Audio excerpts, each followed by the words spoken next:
It's Sunday night. We are live, Creator Talk Live, every Sunday night, 11 o'clock Eastern Time, 10 o'clock my time, other clocks, other places, depending on where you live. I got 3 texts in the last 20 seconds. 3 people. I guess I need to tell the people in my life that I'm busy on Sunday nights, 11 o'clock Eastern Time, 10 o'clock my time, other clocks, other places, depending on where you live. I am busy. You can text me, but I'm not going to respond for at least an hour and a half or so because we're doing Creator Talk Live. We've got generally, mostly 3 topics that we go over. I aim for 3 topics. It doesn't always end up 3 topics that we talk about during Creator Talk Live that I think that it have been informative to me or inspiring to me or confusing to me. It's news in the YouTuber creator community, right? And tools, tips. I don't like the word tricks, that kind of stuff. We talk about this thing trying to grow together. I don't like even saying grow together because that feels fake, but just doing the journey, doing this journey together and learning along the way. I am far from an expert. What do I know? I just know I love this. This is what I know. Here's what I know. What do I know? I love the creator community. I love this opportunity, this being YouTube. Video is the best way. And video is the best way to express yourself. And YouTube is the best distribution of that in the history of history. And so I hope that my Sunday night show, Creator Talk Live, is a celebration of that. Sherry Awesome Sunset Travels, member of the channel. Thank you so much, Sherry, for being a member of the channel. I see you here. Pete McDevitt, my good friend's in the house. What's going on, buddy? Hope you're having a great night too.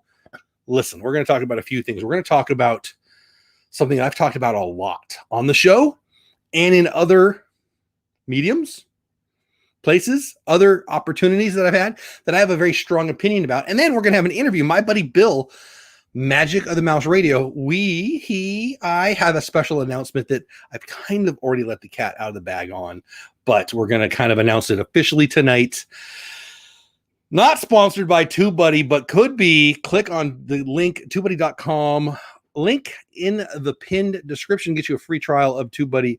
You should check it out. Okay, so Magic of the Mouse Radio, new show. We'll talk about that in a minute. Hey, Jesse, what's going on? My personal bully in the house, what's going on?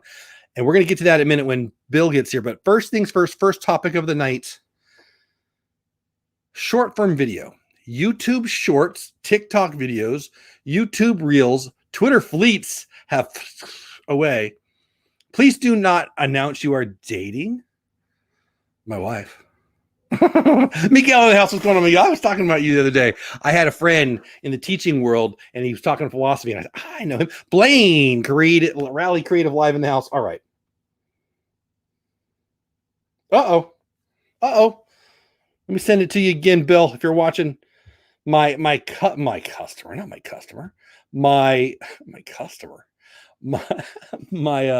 interviewee says the link's not working. So let's send it again. I don't know which email he goes to, so I'm sending it to both. All right, hopefully that link will work. I don't know what I did wrong. All right, so shorts. Should you do them? Should you not do them? Is there return on investment on it? I think you should do them. I think that, so today was a birthday. No, this weekend was a birthday. My second youngest daughter, Peyton, turned 20 years old. And so we've had a celebratory Friday, Saturday, Sunday. It's been a lot of fun. I just had tacos. We had a party at the house. It's been a busy but fun weekend. My 2 oldest daughters, Brittany and Samantha, aren't into social media.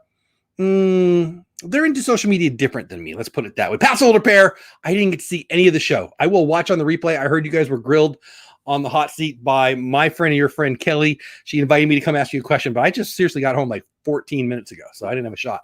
But I hope it went well, and welcome in. Again, if you see the people in green, they are members. Sherry Awesome Sunset Travels, Pass Holder Pair, a couple other people who are in green. They get access to emojis, and they bless me and my family by being a member of the channel. All right.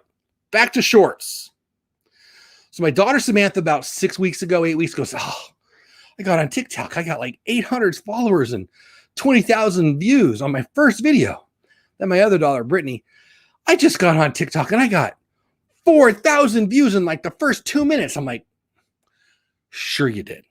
And they do. The algorithm, oh my gosh. So the TikTok algorithm is brilliant in that it gives that dopamine drip. You guys know what I'm talking about? Hey, did you like my Facebook page? Hey, have you liked my Instagram post? That dopamine drip, that feeling of euphoria you get, that social proof you get from views, from subscribers, from likes, and so on and so forth. What is TikTok doing? They are masterfully making people think they can dance good. They are spectacularly thinking that their people are hilarious. I posted, I mean, maybe I'm being a little bit of a jerk here. My most recent Instagram post, I don't know. Am I a jerk? I mean, probably. Is this a jerky thing to put out there? That's not it. That's not it. Am I being a jerk if I put this out there? Oh my gosh. Oh my gosh.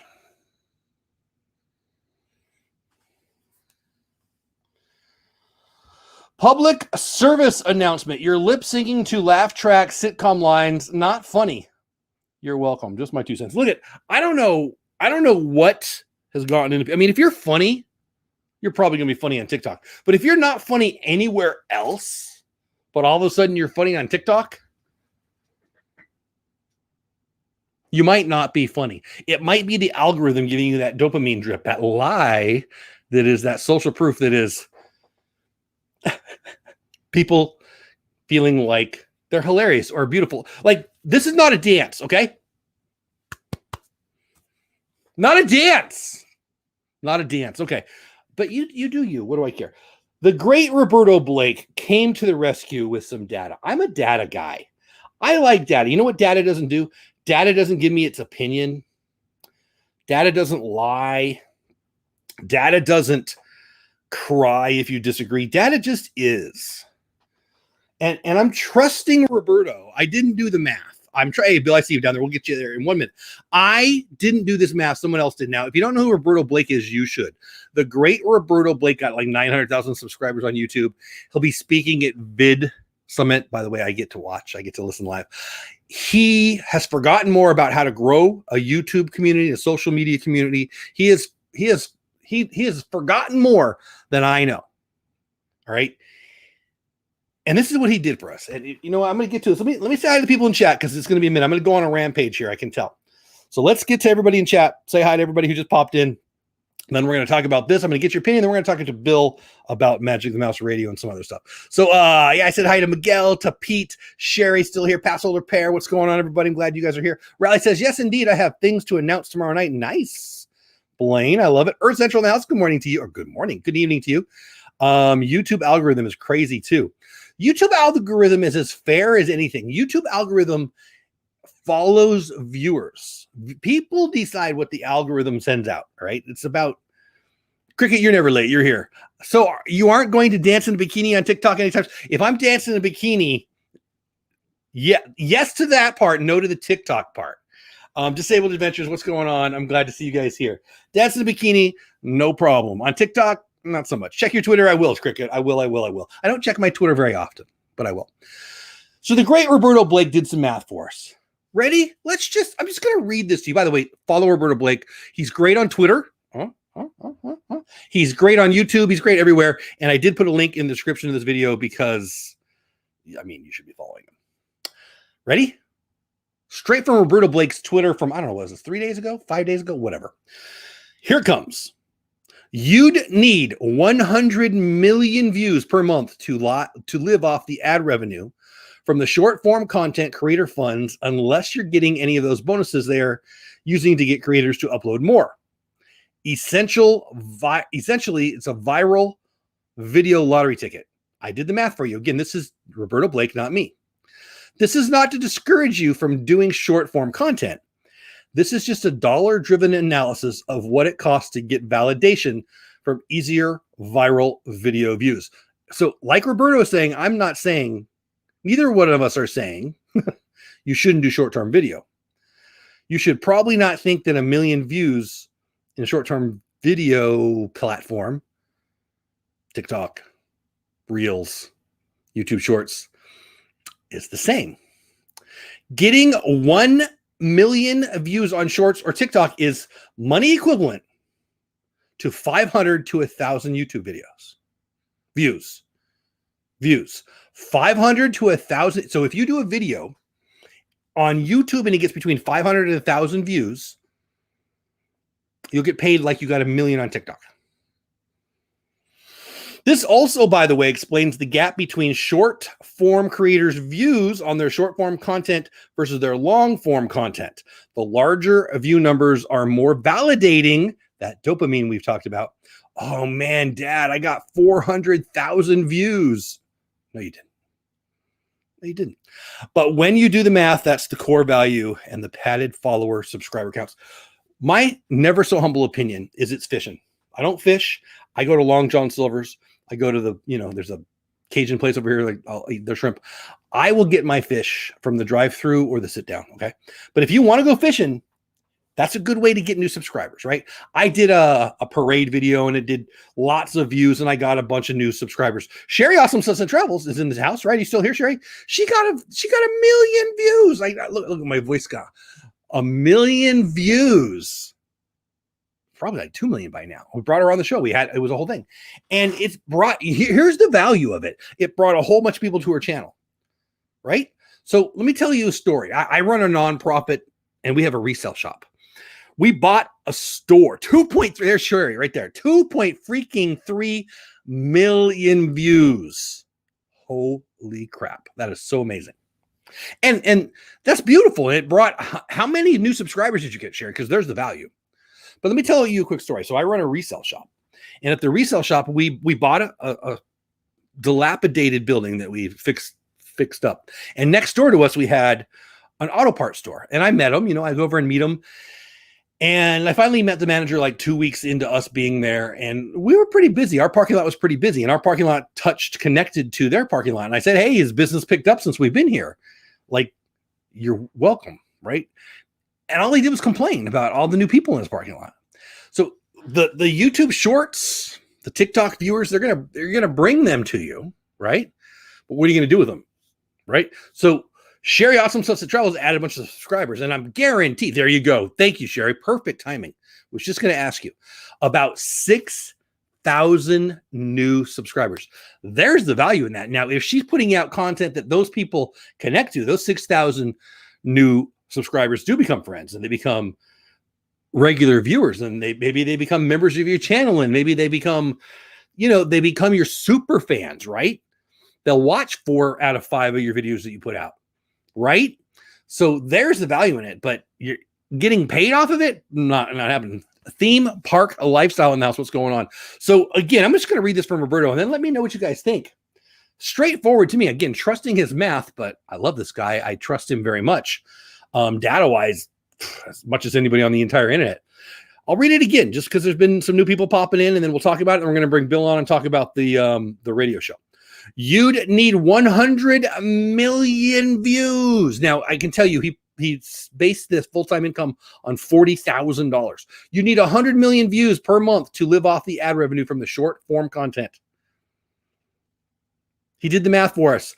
Not to discourage you from doing short form content. It's just a dollar for dollar driven analysis of what it costs to get validation. Getting 1 million views on shorts or TikTok is the money equivalent of 500 to 1,000 YouTube videos. This also, by the way, explains the gap between short form creators' views on their short form content versus their long form content. The larger view numbers are more validating, but when you do the math, that's the core value. New subscribers, new followers. Let me know in the chat. Are you regularly, strategically doing short form content? If you are you doing it on TikTok? Are you doing it on YouTube? Are you doing it on Instagram Reels? And more than that, if you're doing it, what's the why? My biggest troll, by the way, last week we got thumped by trolls. Oh my gosh, we got thumped by trolls. So big time we got thumped by trolls. It was pretty funny, actually. But my first troll, my biggest troll that I actually knew who he was, I had a conversation with him before he was a troll, and he was all into the TikTok thing. Like he would sing a song next to another person singing a song, and he felt like he was going to get monetized. Matter of fact, he even said he is monetized. And I asked him, this is when he became the troll, frankly, have you got a check yet? No.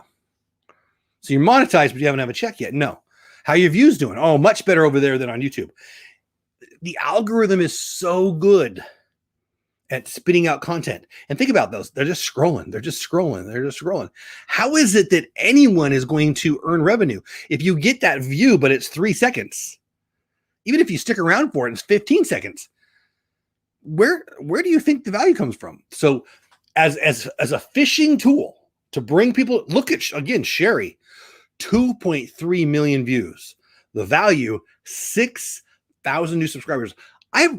My channel doesn't even have 4,500 subscribers. So she has, what is that, 25% more, 33% more subscribers just from that short than I do in my entire career. So there's value in it, but there's not monetary value in it until the follow through. If she just did it and never did it again, there's no value at all. If those 6,000 viewers become, friends, as she said, subscribers become regular viewers of her channel, well, then there's the value for sure. Let's get to the chat, see your comments, and then we'll talk about it for 3 or 4 minutes. Then we're going to bring Bill on and talk about this. Hey, Fulton, what's going on? Nice. Very good. Love it. Not regularly says disabled. Do you make money from ads on YouTube if I watch the entire ad? Anybody who's monetized gets paid through AdWords if you watch 30 seconds or more. 30 seconds or more. So whether it's 31 seconds or 20-hour video, 30 seconds gets us paid. I always say to people when they ask that, though, watch the video, the ad, if it provides you value. Ad revenue it's not nothing, but it's pretty close. Does it add up? I mean, when you're doing 1 million views, Casey Neistat was making a living off of AdWords, right? But he was making more money off of everything else. So, I'll get on a low month, 150, on a high month, $250 of revenue. And a small percentage of that is AdWords. The bigger percentage of it is super chats, memberships, stuff like that. Now I do, so my cover video right now on my channel is a road trip to Walt Disney World. It's got, I don't know, 1,100, 1,200. I'm not really sure. A little more than 1,000 views on it. And I've made about $6 on it. And that's one of the better viewed videos in the past, couple 6 months on my channel. So, the math is the math is the math. I'm just trying to figure out my channel. What should I post and what not? I'm not a Disney creator. Cricket, you post what you are passionate about. Share your passion, because if you're not passionate about it, nobody else is going to be passionate about it. Shorts are not taking off, says Blaine, like they once were when they were testing them. Agree or disagree, and will shorts ever regain its strength? So shorts, YouTube is a big believer in shorts. Why? Because people love to scroll. People love to sit on their phone and swipe. And TikTok is doing very, very, very, very, very, very well, but not for the creators, in my never so humble opinion. And the argument seems to be there's like 20. I can name a very famous TikTok. Okay, fine. But YouTube pays the middle creator. So I don't know. I'm not trying to take, hey, here for a moment, what's going on? I'm not trying to take a position, should you be doing shorts or should you not be doing shorts? I'm trying to take a position that the financial viability of profitability of shorts is pretty negligible. Whenever a company has to make bonus payments, which is what they're doing, it's advertising. I'm sure they're going to pay that money out, and it's going to be a lot of money, but it's going to be the top of the top of the top of the top. Questions, comments, concerns, let me know. I'm not saying not to do them. I did one today. What I do with shorts, and this will be where I end with this, is I take my content like I did it. What did I do? I did a video. I did a birthday video. I did a train video. The big freaking big boy. This is a big, you like trains, check out my video from today. Big freaking train. Amazing train. Anyway, it was pretty cool. But I took maybe a 45 seconds, maybe a minute 10 snip out of it. And I made a short out of it, mostly to promote to my YouTube channel. Is that effective? Probably not that effective, but it's another piece of content. Have we done? Hey, Steve World in the house. Oh, yeah, my Dodgers, baby. Did you see Muncie go deep twice tonight? Put a laser in my face. Anyway, Steve's World in the house. What's going on, my man? Hope you're having a great day. I never watch shorts. If I'm on YouTube, I'm expecting and wanting long videos. Hey, Kim, welcome in, first of all. I believe that YouTube is doing they're going to continue to be the long form place because of what exactly you said, Kim. We go there for that. Now, I'm not saying people won't start using it for the scroll thing. It's just a different audience, and that's okay. There's nothing wrong with that. There's nothing wrong with the TikTok audience. I mean, they're a younger audience, but It allows itself for certain things. Apparently, dancing with your hands, you know, it's not, I don't care. First of all, it's not dancing, but I think that there's a place for it, but there's certainly not a very large profitability for it. I agree. I had a short with over 32,000 views, and it didn't do a thing except for views. Oh, where'd it go? This is Blaine saying, just something to get new subs to a channel. Again, for new subs, it's a great way to go fishing. And I will continue to do that. But yeah, I agree with that totally. If you can't convert those subscribers into watchers, it's not of much use. Yeah, disabled, they win tonight. I love it when Steve pops in. We talk a little Dodger baseball. You know who loves Dodger baseball? You know who's a huge Dodger fan? He's already shaking his head back.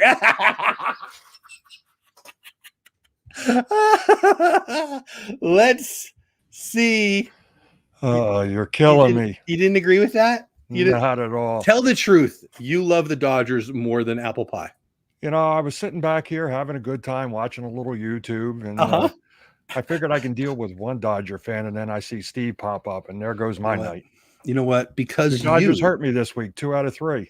Yeah, we thumped on you. Oh man, I was so hoping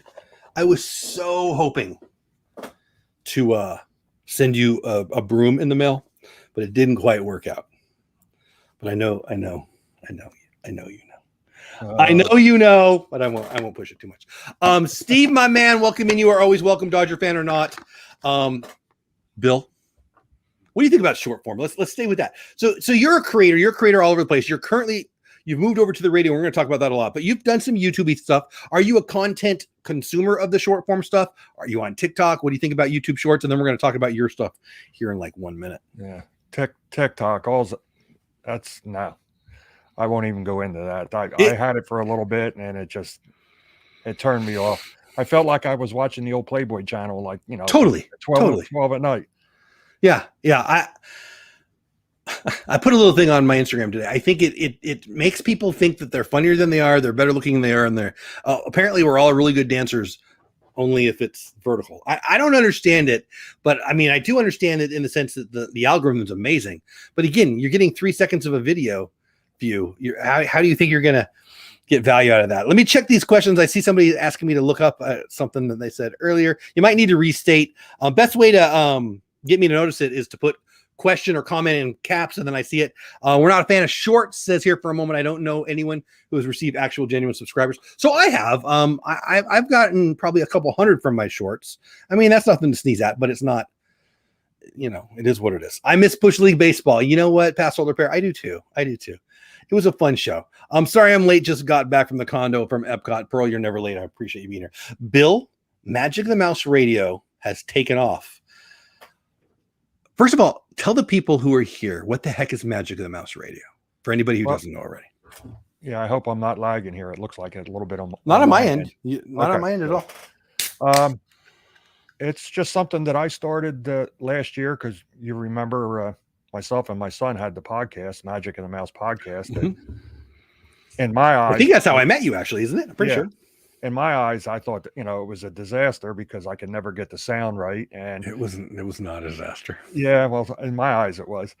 So my son was getting ready to be deployed last September, and I wanted to do something else. And we came up with the idea of the radio station, and we started it and went on the air October 28th of last year. So we're coming up on the first anniversary. And as luck would have it, I think like within a week, Disney announced that they were doing away with the Radio Disney. So like over the first month we did well, but then once Radio Disney went off the air, I believe it was New Year's Eve or New Year's Day, it went off the air. I think so, yeah. Our numbers started climbing, and they've been steadily climbing ever since. And since we started the Roku channel, now we're on Roku, our numbers there have really gone up. I've helped the station go up. So if people don't know how to find Roku, Amazon. What Amazon? What I don't know. Alexa, yeah, we're on Amazon. Alexa, thank you. I'm a Google Home guy. Is that Google Home? Is that what it's called? Google Home. Mm-hmm. We're on there. Other apps that you can find us on are the Live 365 app, MyTuner Radio, Radio Garden .net, I think it is, or just Radio Garden. We're on a couple different things, or you can just go to our website, which is www.wdizdb.com, and there's a player right on the main page. There you go. So there's there it is. I didn't know it didn't pop up at first, but there you go. Yeah, there you go. Pete just said what I was about to say. I love Magic the Mouse Radio, says Pete McDevitt. I do too. You know, I love Disney music. I love Disney music for the nostalgia. I love Disney music because it's great music. It's amazing. So since I've started this project with you, I let my girls know about it, and we listen to you, or we listen to, I don't know, is it a competitor to talk about XM? Or we listen to a lot of Disney music, more than the average family, there's no doubt. And it's just, for me and my family, it's perfect. Like, we love it.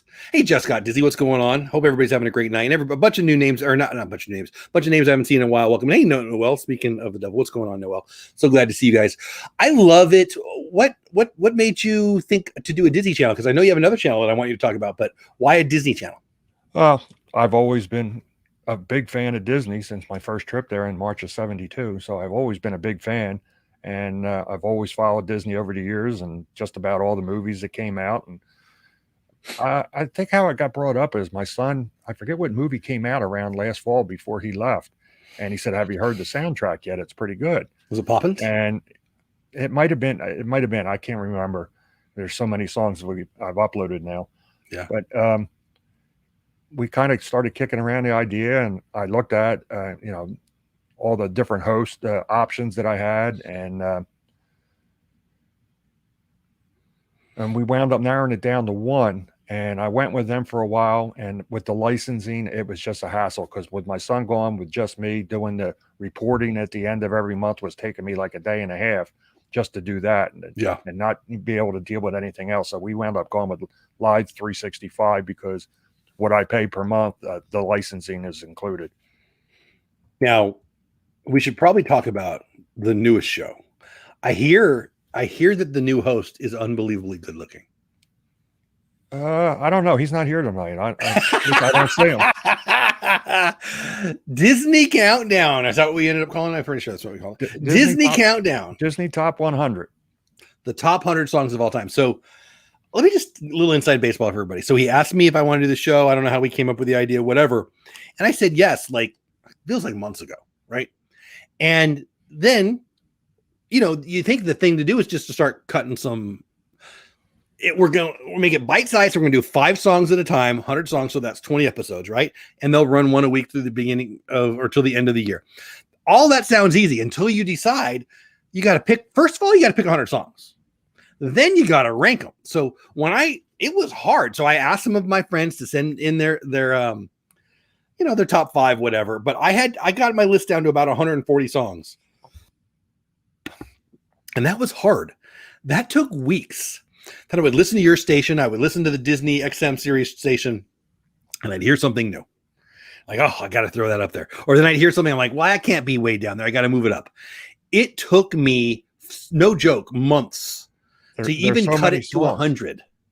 And he has the first 2 episodes. He only has the first 2 episodes. And I can tell you, when I sent him the first episode, when I said, okay, I'm going to cut the first episode, I made changes that day, because it's hard and it's your mood. So he has my top 100 songs, and he has the first 2 episodes. So that'll be 100 through 96 and then 95 through 91. I've got my list. It's right there, but I'm not going to tell anybody what my number 1 song is or my top 10, because it might change. Like, I watched Little Mermaid today. We had birthday party. And so we had grandkids over. I put Little Mermaid on in the background, and I'm thinking, oh, I might have to raise up some of these ratings. It's really hard. If I ask you right now, do you have a favorite Disney song, a favorite Disney movie for the music? It's hard, right? Oh, there's so many. And a while ago, I think I was in the chat on one of your live streams, and the Orlando guy was in there, and he brought up a movie.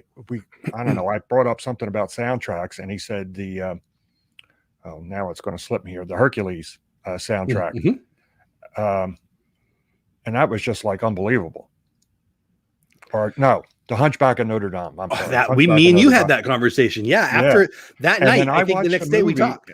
And the soundtrack was unbelievable. And I wound up watching the movie, and I watched it 2 or 3 times since, just for the soundtrack. And I went, out right away and got that soundtrack and uploaded it. And Yeah. I can't keep track of all the songs. We're up to like 3,500 now. Oh my that I've gosh. uploaded, and I'm still digging for more. So I will still now and then look at somebody else's top 10 list or top 100 list. There's not that many top 100 lists out there, to be honest with you. No.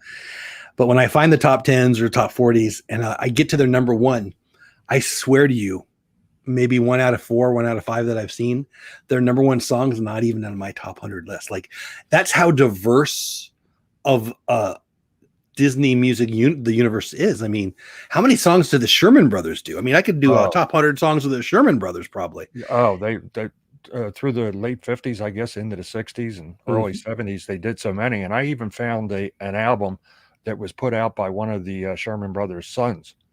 And it was like they made it into a play, and they did a lot of their father's famous music. And I got that on the station. That's cool. That's really cool. I forget what the name of the album is off the top of my head, but it's there's so many. Probably my favorite movie, because it was the first Disney that I ever saw in the theater, and first movie I ever saw in the theater, period, was the Jungle Book in 67 or 68 or whatever it was. 67, yeah. 67. I love some of the songs on there.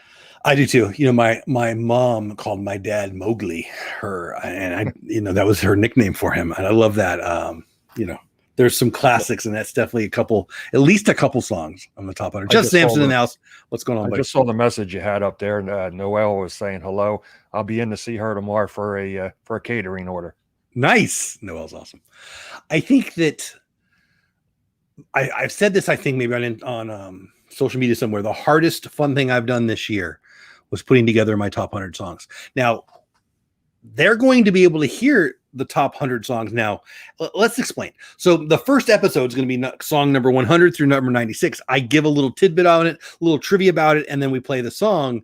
When will they be able to hear this? I know the answer, but I'm going to let you say. Let me, hopefully, I won't be able to see it for a second here. I had brought it up on another screen. Hang on. That's all right. And how often will it play? And, that's what I want. It comes, first episode airs tomorrow at noon, and then it's on every week. It's going to be on Monday, Thursday, and Saturday at 12 noon Eastern time.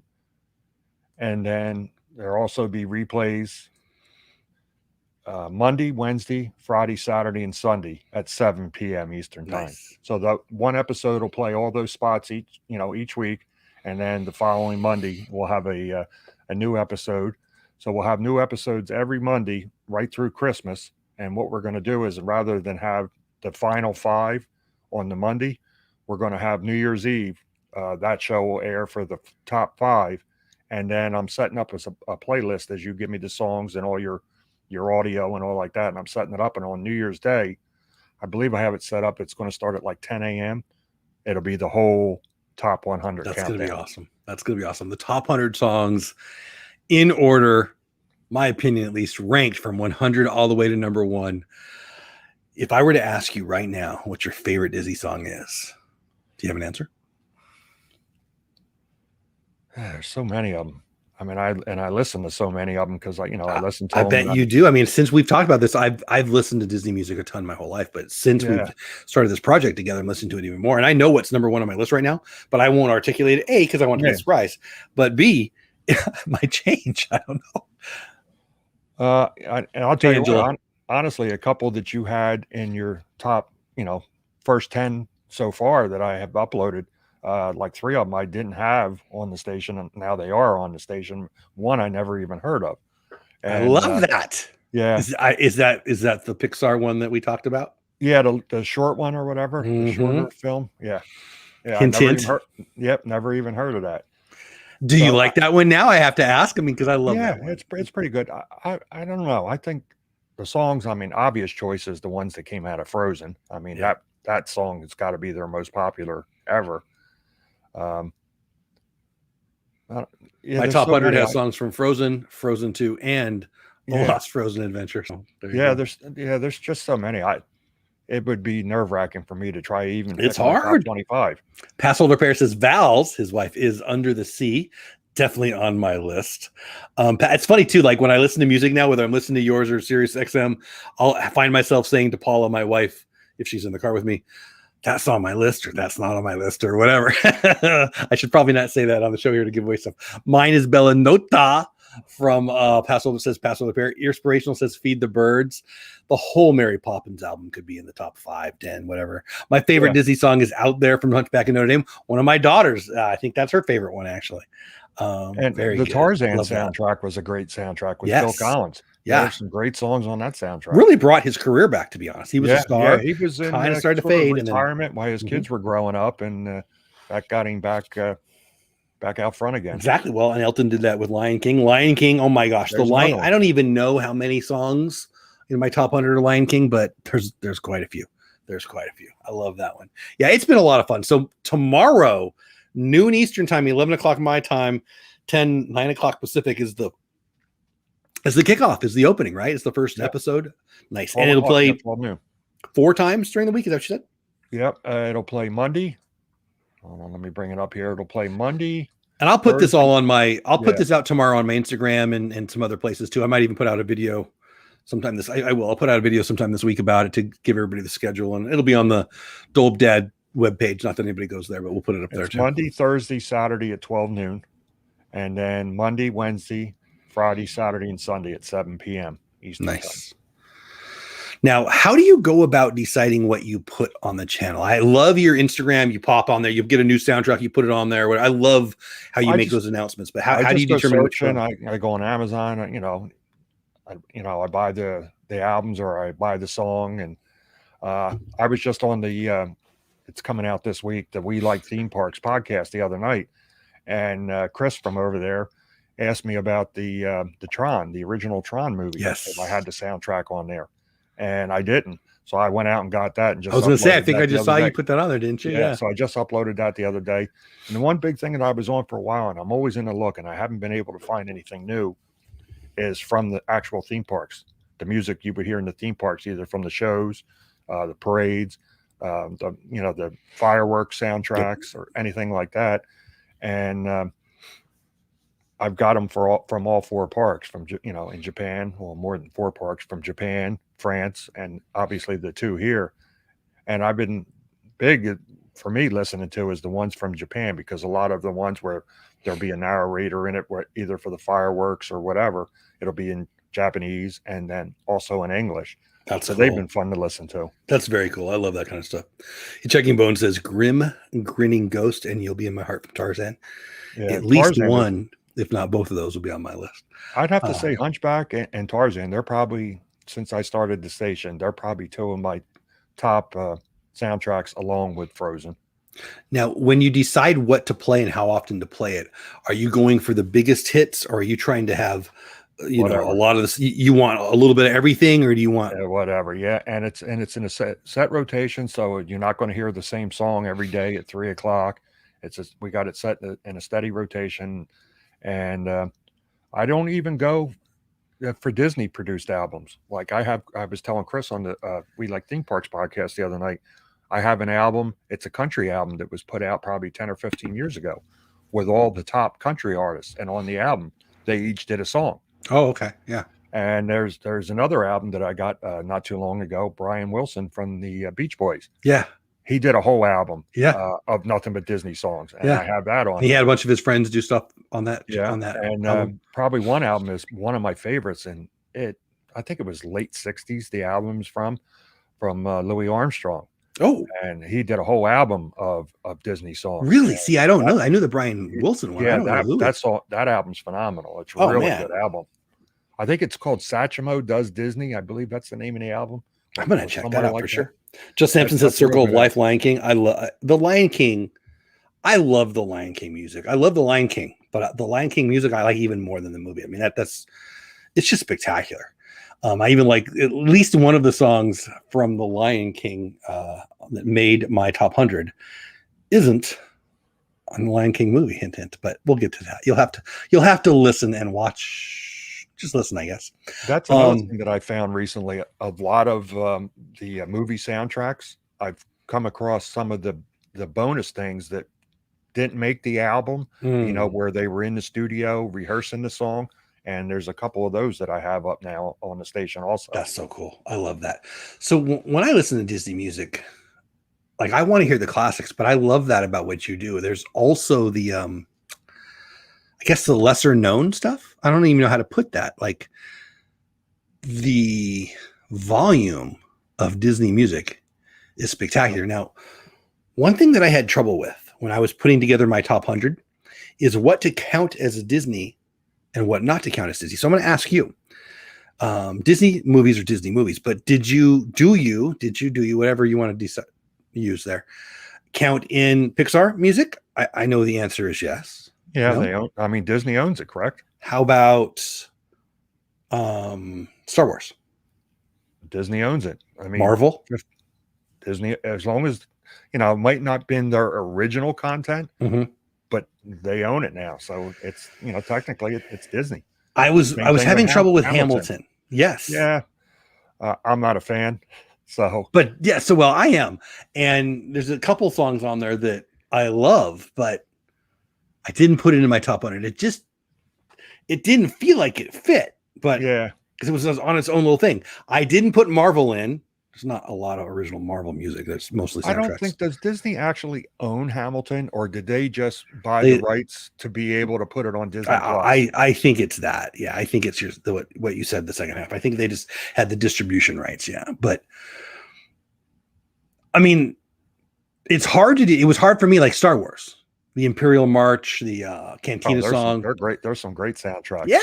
Yeah, especially the original, the first 3 movies. There's some really good. Well, and then The Mandalorian. That's a great soundtrack. Exactly. I love that guy. Ludwig Göransson. Yes, look at you. Yes, he's unbelievable. Brilliant.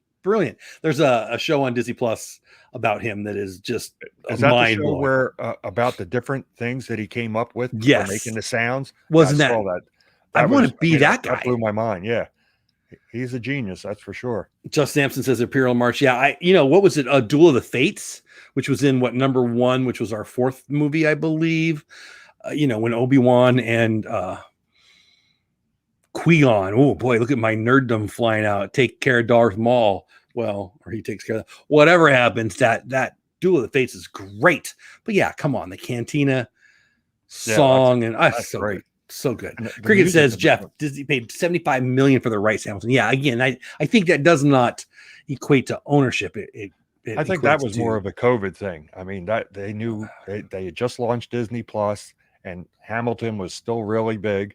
Everybody was home with nothing to do, and that was a big score for Disney. That was a huge score, and boosting their subscribership on Disney Plus. Well, I mean, I don't want to dive into that too much, but I'm a Disney investor, as I believe you are too. And I think that, I know that just last Thursday they talked about their earnings, and Disney Plus is crushing it. And they're talking about how many millions or billions of dollars are going to be putting into new content. I mean, $75 million is a lot, but it's a drop in the bucket. I remember when Disney bought Star Wars, and there was actually articles about how they overpaid. Yeah. No, not so much. This is an interesting point, says Pass Older Pair. La Vie en Rose is an amazing song that wasn't originally Disney. Wall-E has changed that, and I get chills when I hear it played. I don't know the song. We'll have to check it out. I know one of my favorites. Oh my gosh. Peter Gabriel did some stuff for Wall-E. I couldn't, my brain was not there. Not that hugely popular, but it was really good. 75 million was a discount. I guarantee they profited more off of that 75 million. Just in the subscribership, I'm sure they did. That boosted them. Because when did they get that? Was it before New Year's or right after New Year's last year? I don't know. They went live in November, right? I think it was the holidays. Yeah. So I'm sure that was a big boost, right? Just from going on the air. What are some of your goals for the channel? I mean, do you want to share viewership numbers? I mean, or listenership numbers? Yeah, you shared with me. I don't know if it's public. Let me just bring it up here. As he's going to talk about this, guys, you need to reach out to me and Bill, and you need to figure out a way to get your whatever on his channel. You need to buy an ad for his channel.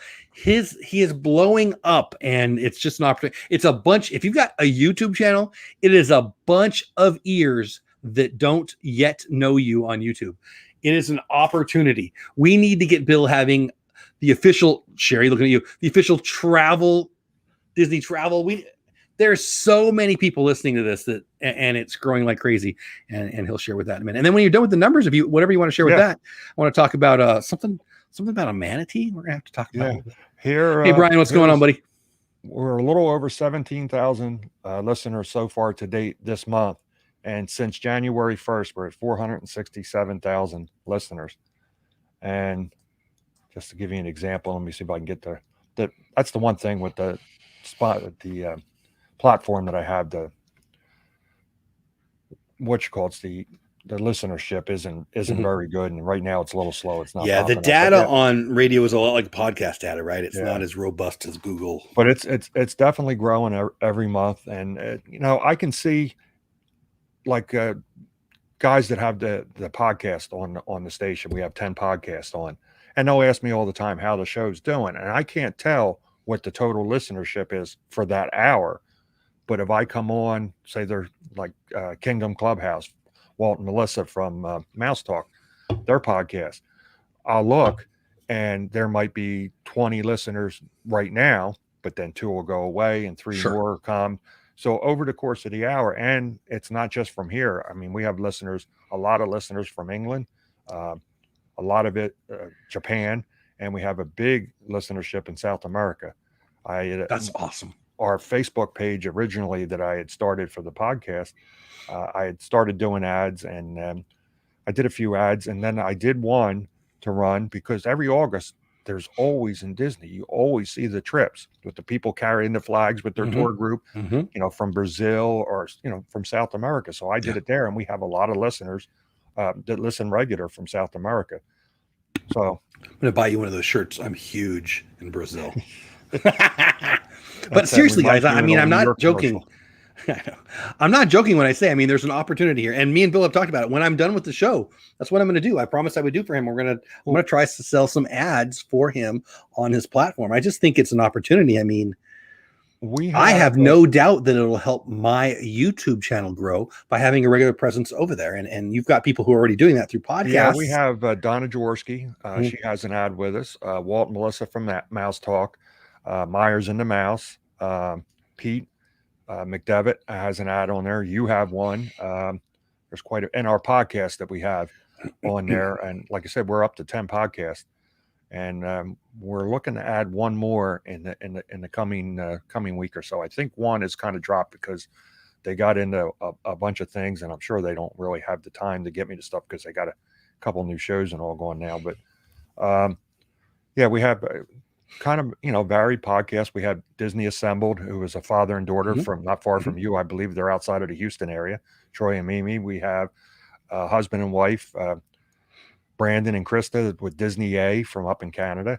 And we have, like I said, We Like Theme Parks, and we have Bobsled and Banthas, Gonzo from here on YouTube, him and VP, Disney Friends. We have that, and I don't have the list in front of me, and I'm missing one or two. Pete McDevitt, we rebroadcast his clean show, not the one he does on the weekend. I'd love to have that on the radio, but I want to try and keep it somewhat family friendly. but Pete's on there on Monday and Thursdays at 8:00, and it works out pretty good. We started out with 5 podcasts, and we just grew it one at a time. We wanted to max out at 10 because basically everybody, it's music, and it's just a way for us to get podcasts that we really like. And quite a few of them, I was already a subscriber and a listener to.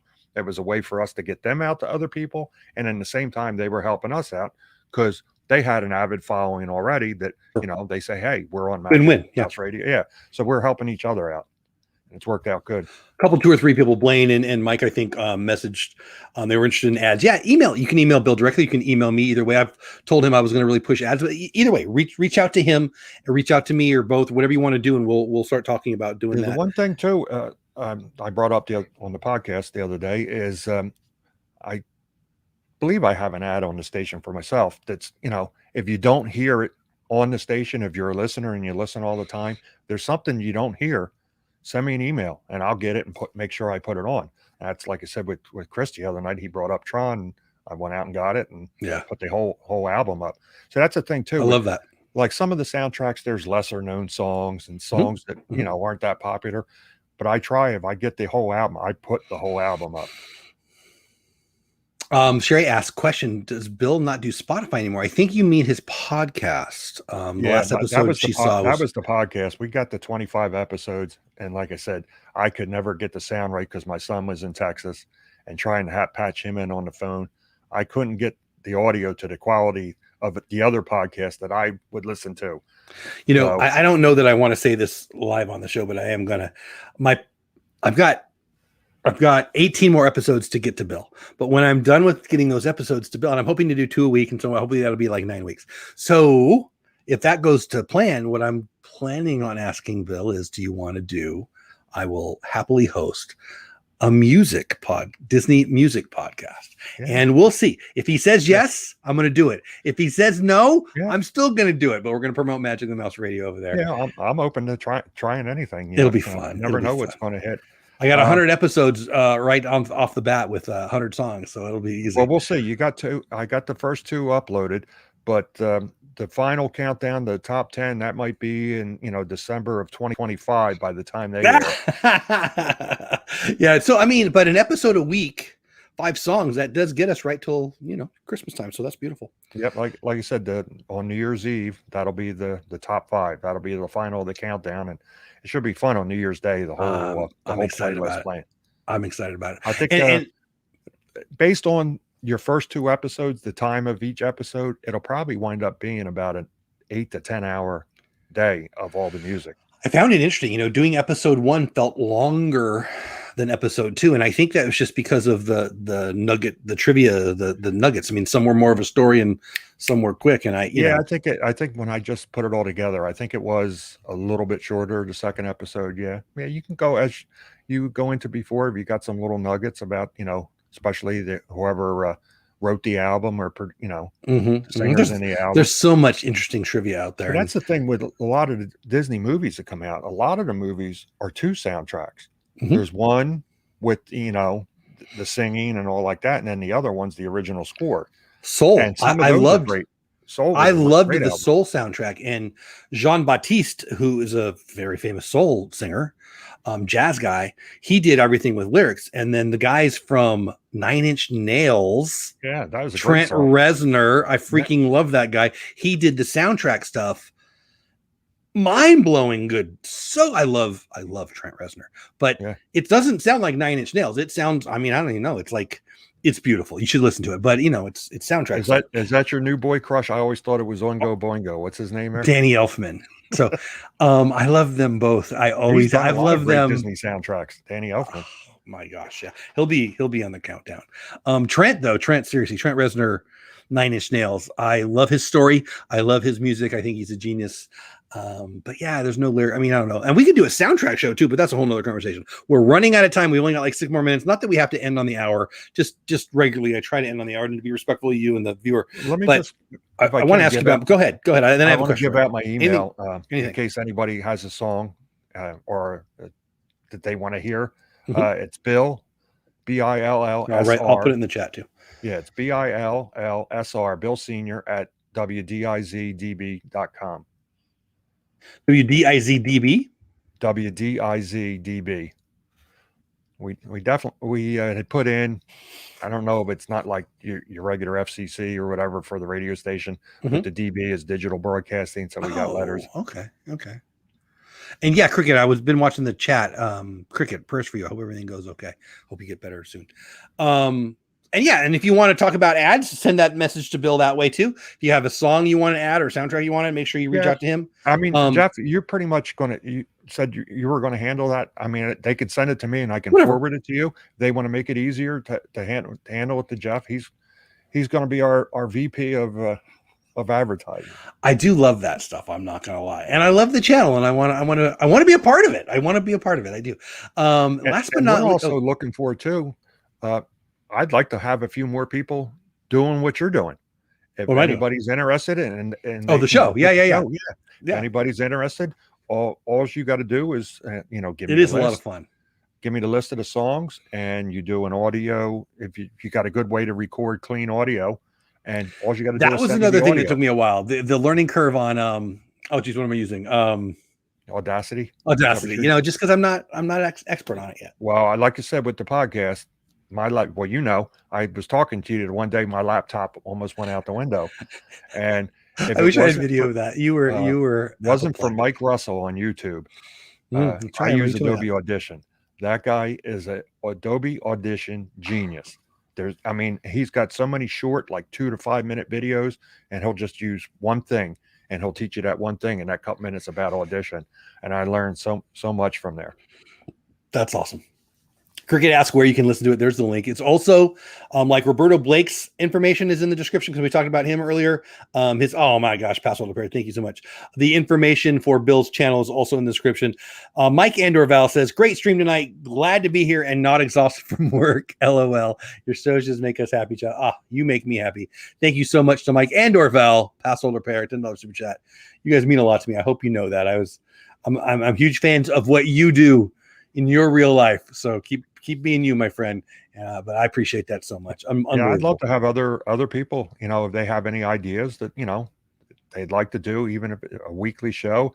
And I think, what do you average? About 5 to 6, maybe 7 minutes tops of audio introducing the different songs. Yeah. I think the first, maybe a little more. Total was about 13 minutes between the two. So yeah, but it wasn't. Average song is 3 minutes. Some of them are 5 or 7. So I like to, you know, round it off. I mean, some of yours are going to be a little shorter, but it doesn't matter. I'd love to have some new content on there. Well, and honestly, so once the shows are done, I've got an email that I plan to sending out to ask people to send me their favorite song. So once I have, you know, I'm working on getting him the content, but once I have that done, I'm going to send a note, and maybe Pete McDevitt, maybe Just Sampson, maybe Sherry can say, my favorite song is, I don't know. Well, somebody said Feed the Birds earlier, and so you could add that one a week into your exactly. weekly show. Well, and they won't know when it'll play, but if they say it's Feed the Birds, and then Feed the Birds is number 24 on my list, hey, Sherry from Awesome Sunset Travels here, my blah blah blah. So that's something that I'm hoping to work in. I wasn't going to announce that tonight. You know, I don't want to. I want to over deliver and under promise, and I'm doing the opposite right now. So I need to fix that. That's the plan. Pete says, Pascal LePere. Look at before we run out of time. I got a question about manatees. Do manatees sing well? What's that about? Tell me more. Well, that's really how Magic of the Mouse Radio got started. I started at a radio station that was based in Atlantic City. And we were a rock station, classic mix radio. And then my son started the idea of, why don't we switch it to Disney? So I switched it to Disney, but I still love rock music. So I started a news station that's based in Key West, and it's called Manatee Radio, Key West, Florida. And we play all the classics of rock, reggae, and music from the islands. And we play that, when I say rock, 66 all the way to today, you know, around that era. Because my favorite era of rock is the Vietnam era, 68 to 72. I love that. I don't know, maybe not 68 to 72 is my favorite, but from the late 60s, well, through whenever rock ended, is my jam. Like I love the island music like that. That is my jam even more than Disney music. And I haven't listened to that station much at all. I have a couple Disney stations, Disney songs on the Manatee Radio that pop up. Steel drum. I love steel drum. I do. Got to get to my buddy Samson. You know, I love live music so much. And me and Joe Sampson have talked about this a lot. And he works in the industry. I'm just going to read this. My assistant was Trent Reznor's assistant for many years. He's a cool dude. He used to come out to the shows from time to time. Nice. I've never met Trent Reznor. Danny Elfman, Trent Reznor, Jenny McCarthy, Kathy Ireland. Yeah, those are the people I want to get a selfie with the most right there. I love those guys. That's amazing. Oh, thank you. Great show, Mrs. Thank you. 70s Rock says Sherry. Okay, so we got like a minute and a half left. If you could go to a concert, Bill, I want to know. Actually, you know what? I know the answer to one. So your favorite concert you've ever been to, because I know the answer and I want you to share that story. If you could see anybody live, who would it be? Real and fantasy. So real, like they're still playing, and then fantasy, maybe they're dead or maybe they're. I want to hear it all. Go. Fantasy. One person that I would love to see in concert would have been Hank Williams Sr. I've heard of him. I heard he wears boots and yodels. I loved his music, and I don't know. I've seen so many. Well, not the newer bands. One concert that I would actually like to go to. It's coming up this week in Philadelphia, and it's Green Day, Ooh. and two other bands, and they're slipping my mind here, but there's 3 bands that are playing up there this week, and that's going to be a great show that I'd love to go see that. I love Green Day. Green Day's good. Green Day's good. Well, and before I go, I want you to tell the story of the best concert you've ever been to. The best concert, bar none, I was at Live Aid in Philadelphia. That was the best, hottest day of my life. So when people think Live Aid, they don't know where, the stuff on TV, they don't always know Philly or New York. You've told me the answers, but who did you get to see live? Everybody from Madonna to Led Zeppelin. Led Zeppelin. Led Zeppelin was there. George Thorogood was there. Wasn't Phil Collins there? Didn't Phil Collins do Philly? Well, he did. He played over in London, and they brought him up on the screen he left the stadium, and when he got on the Concorde at Heathrow, and then we saw it fly over the stadium, and they brought it up on the screen when he landed in Philadelphia. That's so freaking And he came on. We couldn't figure out. Led Zeppelin came on, and of course that was after John Bonham had passed away. So his son Jason was on drums, but there was another drum set, and we couldn't figure out what that was for. And then, like, after their first song, here comes Phil Collins out, and he didn't really know the songs. He never looked out at the audience the whole time he played. He watched Jason Bonham on the drum, and he kept up with him beat for beat. That was probably one of the amazing drummer. Yeah, the Rolling Stones were there. Oh my gosh, that's amazing. They were awesome. It was just a great show. I love it. But it was like 105 degrees that day, and the Philadelphia Fire Department. It was at the old JFK Stadium. The fire department, the little cutouts, to go back to refreshments in the restroom, they had fire hoses out there, and they were squirting the crowd down. It was so hot. Oh, what a experience. I wish I was there with you, and I wish I was a YouTuber then, so we would have all the video of it. I bought it years ago. I have the DVD of the entire show, and probably the highlight of the show, and it's ranked as their best performance ever, was Queen.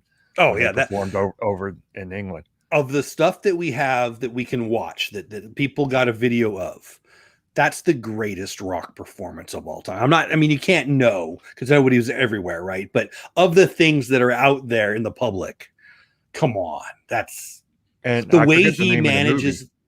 Yeah, Bohemian Rhapsody. Bohemian Rhapsody. And they nailed it. That's towards the end when they played Live Aid in the movie, they nailed it. Gives me chills. The ability to scale the power that the lead singer can have over a crowd. I like 101 Depeche Mode. It's my style of music. What did it come out in 87? I guess. I don't know. Dave Gahan's ability to get everyone to sing the song. Freddie Mercury was the one that was the best at it, but I love those live albums. The last performance you mentioned, Danny Elfman of Oingo Boingo, was over 3 nights. It was in Orange County. It was on Halloween evening, 29th, 30th, and 31st, and whatever year that was, 87 or 88. And they made an album of it. So good. That was Danny Elfman. He wasn't even as great as he is. He wasn't like, Dave Gahan or, Led Zeppelin or some of these guys. That's what I'm saying. So I love, who's talking about Sammy Hagar? I love Sammy Hagar. I know a guy who was a lead guitarist for Alice Cooper, and now with Thin Lizzy, and he's played for Sammy Hagar. Wow. It took Rami Malek a year to get ready for that role. Boy, did he crush it. He did so good. Played Freddie Mercury. Yeah, I've seen the Eagles several times since Hitchhiking Bones. Nice. I've seen the Eagles years ago. I never did. I love them. 70s, early 80s. I saw a bunch of concerts at the old Spectrum in Philadelphia. I saw Van Halen there, and when their 84 album came out. And I think I lost my hearing for a couple days after that. 84, what, Panama, right? And all that. Yeah. Hall & Oates is coming to Fort Worth. I loved Stained. I love him so much. Stuff too. Yes. I love his most recent album. Very little political, and have you ever seen? I don't know if you get it down there. Axis TV. I don't watch it a lot, but Scott. There used to be a show on there, live from Daryl's house. Yes, one of my favorites. I had them all. It's on one of my old DVRs, so I don't have it anymore. But yeah, he's great. I love it. So they'll be here at I don't even know the name of it is, but right down the road from me, like not even 20 minutes from me. And what's the guys from Stained?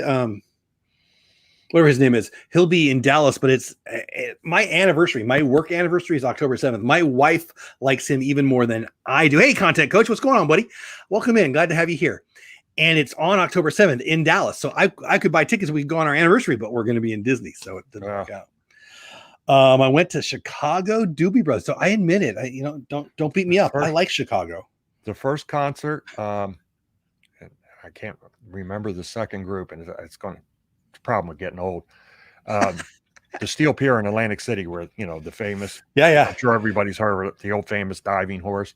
Well, they had a fire there in the late 60s. Oh, and the back half of the pier burnt down, and they rebuilt it. And when they opened up, it opened up with Chicago, and the other group is slipping me, but that was the first concert I ever went to, and I was a big Chicago fan. That was an awesome. They're pretty good, man. Yeah. Yeah. Cricket saying to Hitchhiking Bones concert I went to with Chicago Doobie Brothers. I'm guessing you're still high because those two bands are kind of known for their partaking in what was then illegal substances. She's gone. Oh yeah. Oh my, Pass Older Paris trying to get me to sing. I love Hall & Oates. I think, first of all, Daryl Hall is brilliant. Look, we're way off topic. Look at what did we talk about tonight? We talked about short form video. We talked about Roberto Blake's viewpoint on it, his math on it. I deeply agree with it. We shared that tonight. And we talked about my buddy Bill. Are you the owner? What are you? You're the what of Magic of the Mouse Radio? What's the title I should be giving you? The dummy that started the station. The guy who spends all the money. The King Poobah of radio, Disney radio, Magic of the Mouse Radio. Between everything for the host and, Let's put some ads on there so he breaks even, people. My goodness. But anyway, that's Bill. I guess the owner. Before I forget here, before we no hurry. The other station, Manatee Radio, if anybody's interested in that, you can find that in pretty much all the same spots. We're on Amazon, Alexa. We're on Roku. We're on that. We're on Live 365 and MyTuner Radio. But I may have a few recommendations. She heard me. Alexa heard me. She sounds hot. All right, Alexa, shut up. It works. It does for Google anyway. Because of the rain and the snows outside. Alexa, stop. So I haven't been to a concert like I guess Joe Sampson probably has because he works in the industry. But I don't even know what my last concert was, but I miss them so much. I haven't been to a concert in a long while. Probably the last one I went to was with my son. That's been about 10 years last time. Oh wow, 10 years. I mean, for me it was right before the I know which it was. It was Ariana Grande. I went with my daughter. We went and saw Creed. Creed. They were good for a while, and they had a season there where every song they put out was a #1 hit. Yeah. I liked there. He went nuts. Didn't the lead singer go super nuts? Well, when we saw him was kind of after his comeback, after he had his he put his own album out. What's it? Scott Stamp. Scott Stamp. Yeah. He had put his own album out, and then he was living in his truck. I guess he blew through all his money. I loved him, but I'll tell you, the two guys that were part of the band went on to do, I think they live in Boston. I'm probably going to get this wrong. It's been so long, but I don't remember the name of the band, and it wasn't a huge hit. Like they didn't get big, but boy, did they put out some good stuff. It's been years, but I loved it. One band that I found with the new station. Rod Stewart. My wife went to see Rod Stewart. I never saw him, but go ahead, Bill. I'm sorry. I know a couple of their songs, and I always liked them, but now I like them even more now that I've actually heard their full albums and put them up on the station as the Foo Fighters. Oh man, they're so good. I love him. Yeah. Well, drummer from Nirvana. How cool is that? The drummer from Nirvana. I just love him because he's a no BS guy, and if you watch a lot of the videos on YouTube, he's a good guy. I mean, the stuff that he has done for people. The interviews I've heard are pretty impressive. He brings people up on stage. There's one video out there. It's a great video on YouTube. Little kid. I think I've seen that. He can't be 10 years old. Brings him up on stage, and the kid says he can play the guitar. So he gives him his guitar, and the kid starts shredding the song on stage. I love those videos where they bring people up and he gives the kid a guitar. He gave it to him. I love it. Sherry has a question that I can't answer, so I need you to answer it. How do I look it up on Roku? Sherry wants to know. I forget what it's called. You go on there, I think it's What's On. I'll look it up for you real quick. I had a Roku for years, but I gave it up. And Paximus in the house. What's going on, Paximus? Welcome in. Just Sampson says, has shows this weekend in Palm Springs. Oh man, it's gonna be hot, buddy. I wish I still. Well, I don't wish I still lived in Banning. I used to live in Banning, California, which is right down the road from up the hill from Palm Springs. If I still lived there, I'd go, meet up with you. Have another next weekend too. I have events almost every weekend into mid 2022. I'm sure you love hearing it, but second to that would be me. No one's gonna love that more than me. I'm so happy to hear that. By the way, what's going on with Coachella? Danny Elfman was gonna be at Coachella. I know he's not gonna be there now, but I'm interested. They actually, what they did at Coachella is they took everybody that said they'd come back and they spread them out over 2 years, which is a really cool thing because he's trying to get everyone to be able to see who they want to see. So that's pretty cool. I got the Roku. If you go to Roku, you sign on Roku.com, and up the top it says what's on. I believe it says what's on, what to watch. You click on what to watch, and at the very bottom there's a link. It says Channel Store, and when that comes up, you just search Magic of the Mouse or Manatee Radio. That's cool. And Mike from Paso Paris says he got the answer for me. Alter Bridge. I didn't remember that name, but I'm sure that's the band I'm thinking of. They were great. I enjoyed the stuff I heard. And I know that they hated Scott, so I'm sure they didn't go back to Creed. Yeah, that's a shame because they, like you said, every album for a while he was producing, they were putting out. They were. I don't know what the name of the album was, but I think there might have been 2 albums in a row there. But certainly the one that was like everything they did was another band. Hey Dave, what's going on, buddy? I'm big on, but some people you talk to them, they either love them or hate them. There's like no in between. It's Nickelback. I like some of their earlier albums. I'm not a Nickelback fan, but they've got a couple songs that I always catch myself staying on. Yeah. I don't know. One about when he's back in high school. I think that's a great song. I don't know what I'm talking about. I'm not a huge fan of them, but they have good stuff. Creed was huge back in the day. They were like, I remember my wife loved them, and I had the album. I played it plenty of times. Miles Kennedy was the other member of Alter Bridge, and he is from Boston. Very cool. And I was like every kid that grew up in the 70s. Obviously, Leonard Skinner was my many a nights drinking beer to Leonard seems Skinner to go music well with that. Yeah, and the Outlaws. Probably 3 of my favorite songs of all time are Leonard Skinner's Led Zeppelin Stairway to Heaven, Free Bird, and then the Outlaws, Green Grass and High Tides. They're probably my all-time 3 favorite songs ever. I might have got a ticket because of Free Bird and 100 Miles an Hour. Might have one time. Don't want to talk about it. We're not opening the Coachella can of worms. I'd love to get just Samson. We should have you on. I would love to hear the inside stuff on that.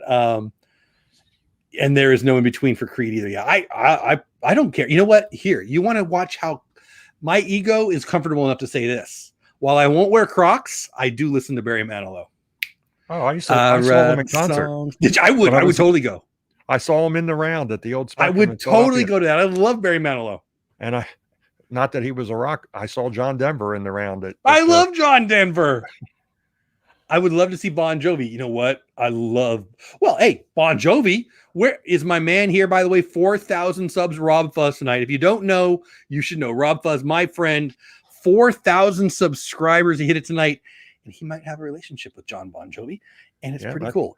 John Bon Jovi's just up the road from me. That's where he was born and raised. Yeah, same area with Bruce Springsteen.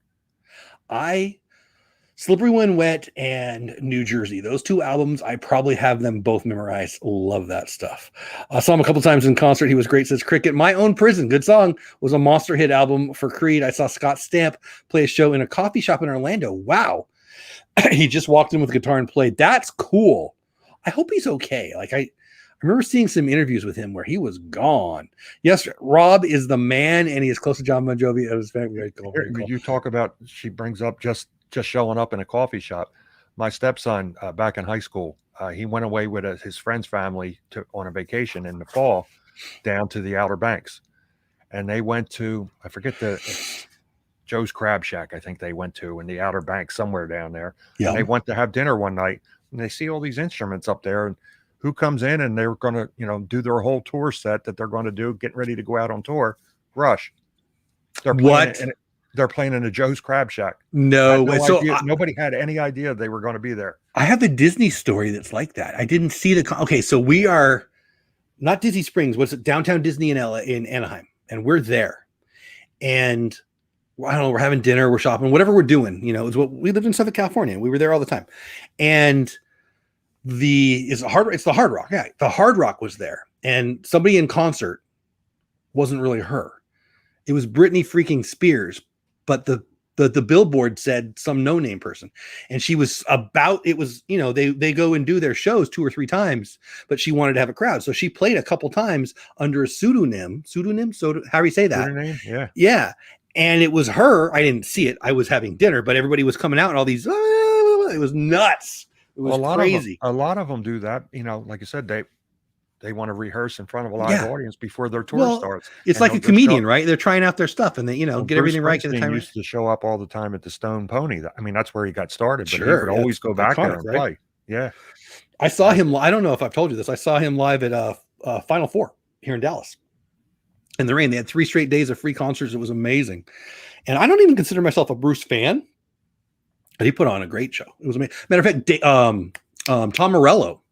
Tom Morello was the lead guitarist that day. It was one of his dreams to be part of the E Street Band, and he was there. I remember I was in like row 12 or 8 or something. I mean, we were standing there. It was really close. Mm-hmm. And it took me like 2 songs to figure out who the heck, I know that guy. And then he shredded. I'm like, oh, that's Tom Morello. Whatever you paid for a ticket to go see Bruce Springsteen, you never got cheated, because there was never any warm-up acts, and they would play for a good 3 hours. He went for forever. Yeah, and he would play, and then the whole E Street Band would go off, and he'd play 2 or 3 songs on his own. He was great. And then they would come back, and he might go off for one song, you know, to go to the bathroom or grab something to eat real quick or whatever, and right back at it. 3.5 hours was usually the average. So it's interesting to say they never had an opener. They did that day, and it was the band Fun, who had been off for about 2 years. Well, that's probably because it was for the Final Four. Yeah. And And the day before I saw the Killers, and it was amazing. But yeah, Bruce did a great job.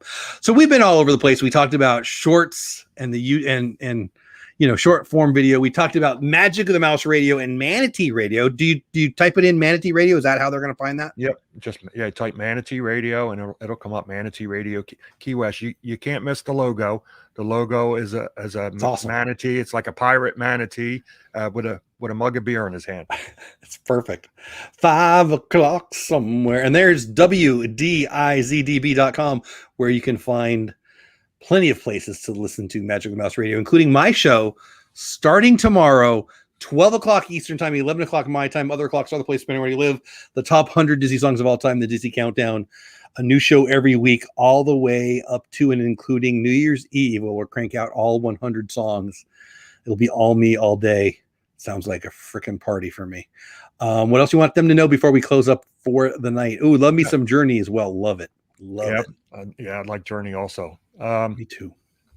I don't think I mentioned the another place that you can find the Manatee Radio is we have a website there, and there's a player on there that brings you live to what's playing, and it's just the www.manateeradio.com. Just Samson, very good. Been caught stealing once when I was Perry Farrell, only man to ever play every Coachella. Didn't he start it? I think he started it, right? 99 to 28, or he's certainly involved under an alias. I love me some Perry Farrell. I thought that, been caught stealing and all that was iconic stuff, but he was just fun. I love him. I mean, you wouldn't even say he's a good singer, just great. Love him. Love me some Perry Farrell. And I've never been caught stealing, but he has. I think that's it. I think we have kicked this into the ground as much as we can. I'm excited for Disney Countdown. I love me some Magic of the Mouse Radio. You guys need to check it out. Also, don't stop posting those shorts. Just, if you're over on TikTok and you think you're becoming a millionaire, you better work on the abs. That's what I'm going to say. Yeah. Just one last thing we talked about with the advertising on Magic of the Mouse Radio. Any YouTubers, if you would like to have an ad for promoting your YouTube channel, all I need is the audio, the clean audio, and I'll run it through Audition. I'll process it and make it sound like radio quality, and I'll get the background music. And then what I'll do is Jeff will give me who it's going to be and what they're looking for and your email. And once I finish it, I'll send it back, and you can just tell me yay or nay. And we like it, and it'll go into our regular rotation. And Bill and I have been talking about this for a while. If you want help with that, whether you need somebody to help you with the script or if you need somebody else's voice, we're here to help you with that. Really, I just want to be a part of this really cool journey that he's on. And so I've offered to help with that. And, ads will be a blessing. I mean, he spent a lot of money on this, guys. So give him some love. One thing that I'd like to do, I sent the email out, and I don't know if I sent it to you or not. I thought I did. I'm thinking about Christmas already, and I want some of the ones that we already have ads on the station, I want them to start thinking about a Christmas commercial for their YouTube channel, podcast, or whatever. I love that. So if you want to, start working on that, where you just, your favorite Disney memory or your favorite Christmas song, it doesn't even have I to love be that. Disney.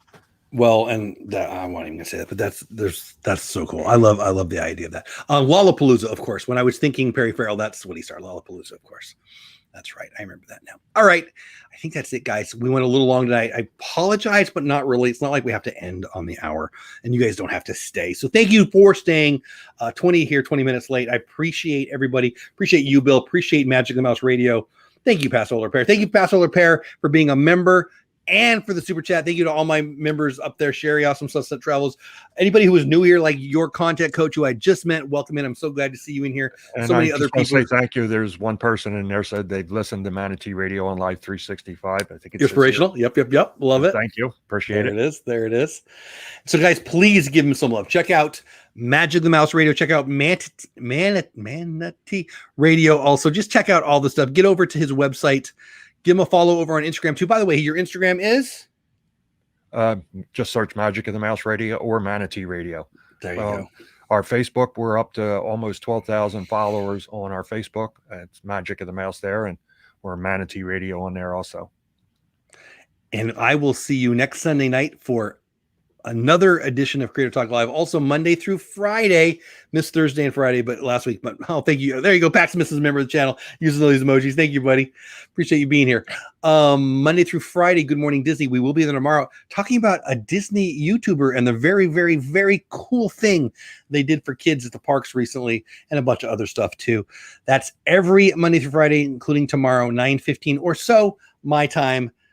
10:15 Eastern time, other 15s, other places, depending where you live. I think I'm going to shut up now. Bill, what else you want to say before we say goodnight? One last thing or whatever, for those that listen to the Disney Top 100, just send us emails. Let us know what you think, how you would have ranked those songs, and just send us an email. And like Jeff said, send him maybe your favorite Disney song of all time, and he'll get that. If you want to be on there, we can say like Paximus's favorite Disney song was number 14 on the list, and it's whatever. And we can either get your audio talking about it and put you on there, or I can talk about you. And then, of course, there's a little quick promotion for your YouTube channel or whatever. So, yeah, reach out to me at dolewhipdad@gmail.com, over to Bill. Either way, it'll be fun. I had fun tonight. I hope you had fun tonight, Bill. Everybody in chat, thank you so much for being here. Have a great week. You don't have to go, but you can't stay here. Have fun storming the castle.